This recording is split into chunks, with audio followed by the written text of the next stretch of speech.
Mobile line अवस्था आज चाहिँ हाम्रो फतिमाको यात्रा रहेको छ। हामी विशेष ट्रेन स्टेसनमा पुग्यौँ र ट्रेनहरू आएको थिएन। हामीले एउटा सानो भिडियोहरू बनायौँ र भिडियो बनाइसकेपछि ट्रेन आयो। ट्रेनमा बसेर हामी फेरि निस्किएर फेरि बसको यात्रा गर्नुपर्ने थियो। हामी बसको यात्रा गऱ्यौँ। बसको यात्रा चाहिँ अलि धेरै लामो थियो, 2 घन्टाको बाहिरको भ्यू हेर्दै कुराकानी गर्दै मेरो फेरि मोबाइलको चार्जर भ्याइसकेको थियो अनि मैले मोबाइल चाहिँ बसमा चाहिँ चार्ज गरेको थिएँ। त्यसरी चार्ज गरेको थिएँ अनि हामी बाहिरको भ्यू हेर्दै रमाइलो कुराकानी गर्दै हामी फतिमातिर पुग्यौँ। ठिक 2 घन्टासम्म बसमा लगातार यात्रा गरेपछि हामी फतिमा पुग्छौँ। अनि मलाई कस्तो चस्मा सुहाएको छ त, कस्तो छ। अनि विशेष 2 घन्टाको यात्रापछि हामी विशेष फतिमा पुग्यौँ र फतिमाको भित्रको भ्यू हेर्न सक्नुहुन्छ तपाईँहरूले। फतिमाको भित्रपट्टिको भ्यू चाहिँ एकदमै राम्रो थियो र अगाडिपट्टिको भ्यू एकदमै सजिएको थियो। सबै कुराले सम्पन्न राम्रो थियो। अनि फतिमाको अगाडि आएर हामीले फोटो खिच्यौँ। अनि यो चाहिँ मोबाइल अड्डाउने मान्छे, मोबाइल खिचिदिने मान्छे भएन, त्यस कारणले गर्दा हामी चाहिँ ब्यागमा राखेर चाहिँ फोटोहरू सुट गऱ्यौँ। स्टाइलले गऱ्यौँ है।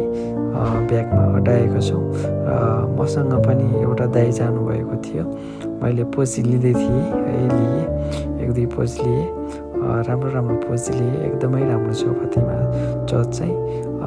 हामी बिहानै गएका थियौँ अनि कति 2 घन्टाको पछि हामी फतिमा चर्च पुग्यौँ र साइडमा एउटा हाम्रो मसँगै जानुभएको दाइ पनि हुनुहुन्थ्यो। दुई भाइले हामीले फोटोहरू खिच्यौँ। एकदमै राम्रो फोटो खिच्यौँ। एकदमै रमाइलो लाग्यो। रमाइलो छ, राम्रो छ चर्च। अनि धेरै ठाउँका मान्छेहरू त्यहाँ आएका थिए। त्यसपछि चाहिँ हामी त्यहाँ चर्चमा चाहिँ क्यान्डल बाल्ने भनेर हामी गयौँ। क्यान्डल बाल्ने भनेर हामीले क्यान्डलहरू खेल्यौँ र रमाइलोको साथ हाँसो रमाइलो हुँदै अनि महिमा गर्दै हामी चाहिँ चर्च त्यहाँ अगाडिपट्टि क्यान्डल बाल्ने रहेको छ, त्यहाँ हामीले क्यान्डलहरू बाल्यौँ। यहाँको सिस्टम चाहिँ क्यान्डल बालेर आफ्नो केही मागेको चिज पुरा हुन्छ भनेर भनेको थियो। त्यही भएर जतिजना आउनुहुन्छ क्यान्डल बाल्ने अनि चर्चहरू घुम्ने गर्नुहुँदो रहेछ। त्यसै गरी हामीले पनि गऱ्यौँ। लाइनमा लागेर हाम्रो पालो आयो अनि हामीले क्यान्डलहरू बाल्यौँ। अनि एकदमै राम्रो थियो फतिमाको यात्रा हाम्रो। एकदमै राम्रो भयो। अनि क्यान्डलहरू बालिसक्यौँ। क्यान्डलहरू बालिसकेर हामी चाहिँ जसो त्यहाँदेखि ठिक सबै कामहरू भ्याएर हामी निस्क्यौँ।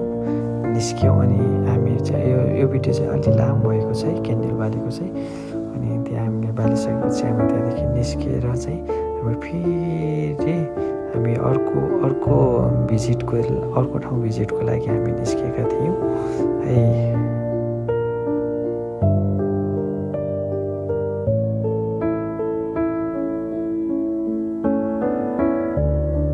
अनि यो चर्च हेर्नुहोस् है।